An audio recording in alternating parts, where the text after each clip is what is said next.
Chapter 14, Men of the Mississippi, when water runs over lawns and things. Must be the spring floods. We were in the middle of Mississippi, where the changes from a dug ditch to flatter and smoother. Minn passed Cairo in the night. She saw only the glow of its behind high flood walls. She met the Ohio, and in its added current rode 32 miles to Hickman, to Kentucky. Beside Hickman's Hill, under a boat, she snoozed in a storm of sinking, drifting silt. On the landing above, a woman was saying, "Bill, meet Patricia and her cousin Linda. They're from Michigan, driving south with friends. They have studied about the Mississippi, but saw it this morning for the first time. You're an Army engineer. Please explain the river for them. Goodbye, girls. I'll pick you up in an hour." "How do you do, Miss Patricia and Miss Linda?" boomed Bill's voice. "Sit right down. I hope you'll like our big old river. It's big but awful muddy, and all its names. Yes, Linda and I have been here in upper, lower, middle Mississippi. We can't seem to get them all straight." "Well, if you got them straight, you certainly wouldn't be right." The engineer's voice chuckled. "The whole river is more downright crooked than a cottonmouth snake, and sometimes more poisonous. We divide the river into sections to tell in which part we're talking about. Different groups of engineers oversee each part, but another reason is just simple geology. The upper Mississippi made the lower. Understand?" "Well, yes," said Patricia. How do you understand, Linda?" Linda said, "Nope." "Well, it's this way, Miss Linda," said Bill. "Here's a map. Now, the upper river from Lake Itasca down dug soil from the earth. Together with the middle river, it spread that soil for the lower river to run on, like laying down a bed of sand for a railroad track. Yes, that's it. It's a great big track bed south to the Gulf of Mexico." "I know about railroad tracks, Linda, but rivers. Well, see here. Did you girls ever forget and leave a hose running full on a lawn?" "Well, I did," said Linda, "and I was reprimanded.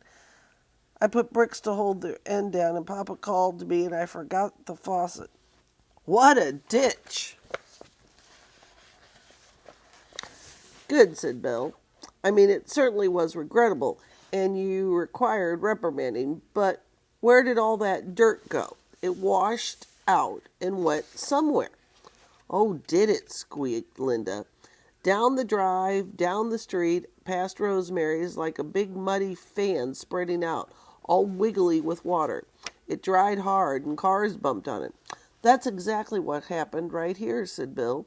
"Linda, your hose, that's the river, gouged a ditch in the lawn, the upper Mississippi ditch, and spread that soil in a fan down the street, which twisted to be a long, thin arm of the Gulf of Mexico, reaching to north to Cairo.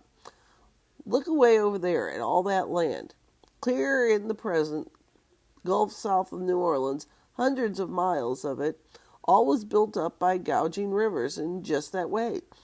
This river and other streams still flow through that mud. Rains keep the faucet running, but long ago a giant hydrant was wide open." "I'd like to see that," said Linda. "What a grand hydrant." "It was a glacier, a blanket of ice across Canada, thick as a skyscraper is tall. Some began to melt the ice, turning on the giant hydrant. Ice water made our Great Lakes run over. It also spread out in a huge puddle called Lake Agassiz.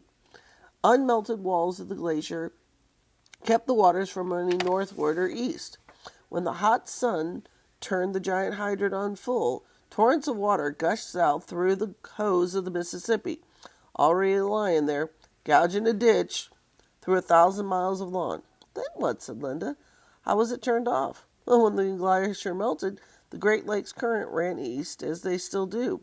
Lake Agassiz drained north and ran dry. Today, Indians up there wonder about beaches winding through dry woods. Deepest part of the old puddle, still holding rainwater, such as Lake Winnipeg and smaller lakes dotting the ancient bed. The giant hydrant was turned off, but soil it had gouged filled up a long, thin gulf. It's hard to imagine The Gulf way up here, said Patricia. It does take imagination, agreed Bill. Think of it. Salty waves washing northward to above Cairo. But the river filled in with sand and clay pushed the salt water back. And if you're a turtle, you'd see how this could happen. Linda, could you be a turtle?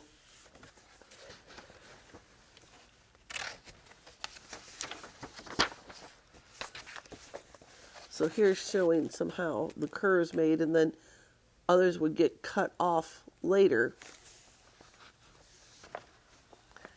And sometimes we'd leave a horseshoe bed. Well, that's easy. See, Pat? Well, you look it, said Bill. But relax. All hunched up, you'll get stiff. Now you're a turtle under this boat. Silt is silting down through the water. That clay on your nose came from Wyoming, the sand in your neck from a Colorado gold mine. Your feet stand in Iowa and Illinois cornfields. Your shell holds dust from the high Rocky Mountains and from somebody's level lawn in West Virginia. Now presto, you're a girl again. You saw a lot of soil going past you down there. How much do you think the river carried to dump in the Gulf below New Orleans every year? Must be a bushels of it, said Linda. I wonder if turtles get stiff necks. Bushels, sighed Patricia. More like truckloads. Miles and trucks, baby. Truckloads is right, said Bill. It would take 6-ton truckloads, loaded bumper to bumper from here to the moon, to carry the Mississippi mud every year. Even now, the low water is muddy. But in floods, it's too thick to drink, too thin to plow, as the saying goes. And the floods not only eat farms, but people in towns. Folks started fighting this river over 200 years back. They built levees around New Orleans to wall off the floods. Next, planters along the river laid levees to protect their plantations. There were levee wars, gangs from one bank blowing up levees on the other to spill floodwaters away from their own.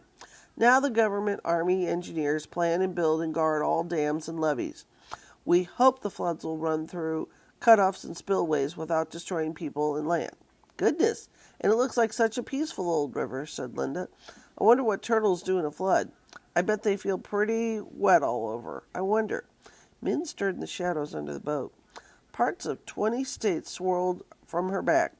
She was a bit tired of the river and its storms of silt. The next week she climbed a levee and found a pond in an old bend. Long ago the shifty river had deserted its banks and a steamboat to find a new bed, but many people were glad. They lived on the levees and in the steamboat. Even Minn was happy in her pond. Minn, Chapter 14.